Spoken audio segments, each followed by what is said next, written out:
So I've been working on this project for about a week now.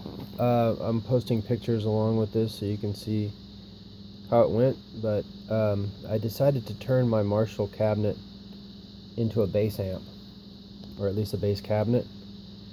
I'd read a lot of stuff online about how guitar cabinets can't be converted, and I had this cabinet, a half stack, that I couldn't sell, or I didn't really want to sell for what I could get for it. So I decided I needed a 212, and I started doing research, and I've wanted the Aguilar 212, and I looked at the specs on it, and the cabinet volume is about 5.5 cubic feet, I believe, on the Aguilar, and the cabinet volume of this is a little over 5 cubic feet. So I started thinking, well, there shouldn't be any reason, just because it's a different shape doesn't mean I can't get a good bass sound out of it. So I did some research on how to port, and I padded the inside, as you can see from the pictures. I got some Eminence Legend 12-inch bass speakers, which are, in my opinion, some of the best sounding bass speakers. 2 of those. I took an old speaker and made a passive radiator for one of the holes, and I put a 3-inch port in the other hole. Initially I started out putting 2 3-inch ports in it, but I wanted to try a radiator, which I did, and the speaker couldn't hold up to the amount of pressure that was put on it, and it started to fart really loudly. So I ended up cutting it out and throwing it away. Then I put the second port in, and then I was still hearing some compression in the speakers with 2 ports, because these are some serious speakers. I've always played the 10-inch Legends, but I've never played the 12, so just 2 12s is pretty serious sound coming out of them. So I ended up leaving in 1 port, but to eliminate all the compression and to get the most out of the low end, I just left one of the speaker holes open, and it just acts as a giant port, and it sounded the best that way, and it carries low end amazingly. So I'm going to play you a little bit on it. This is on my markbass head. You can see where the settings are. This is probably the amount of volume that I would normally have it set for in a live situation through a 410.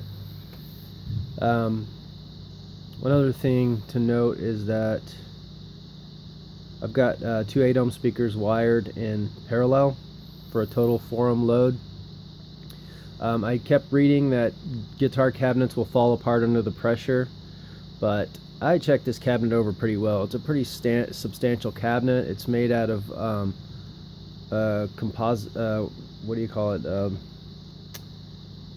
The particle board, the really dense stuff.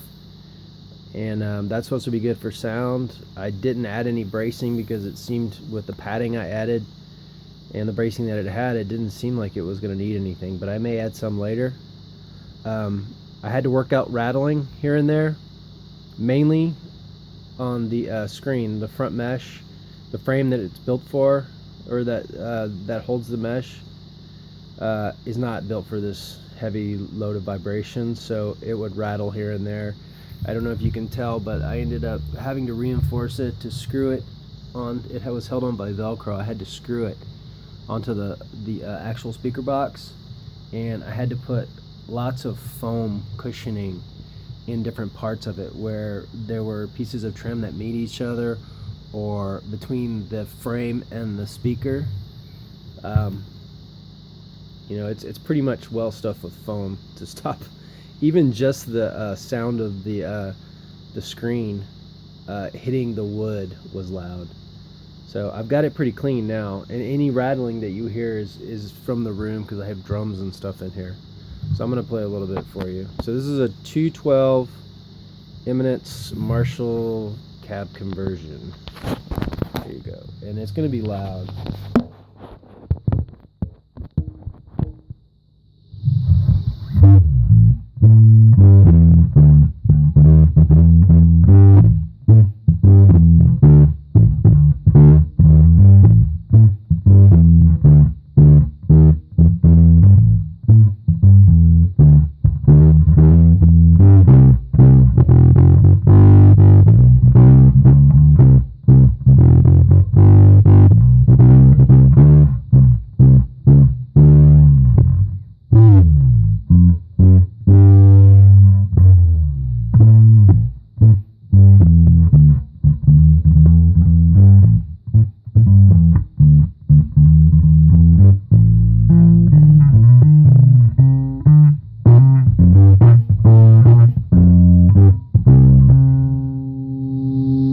just the front speaker. I mean the front pickup.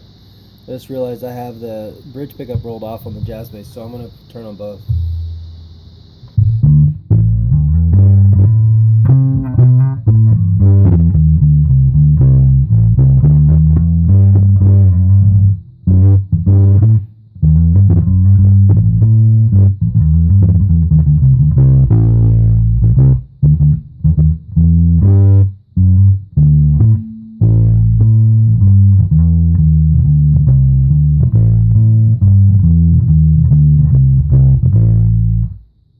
I don't know if that did any good or not, but I'm really happy with the way this turned out.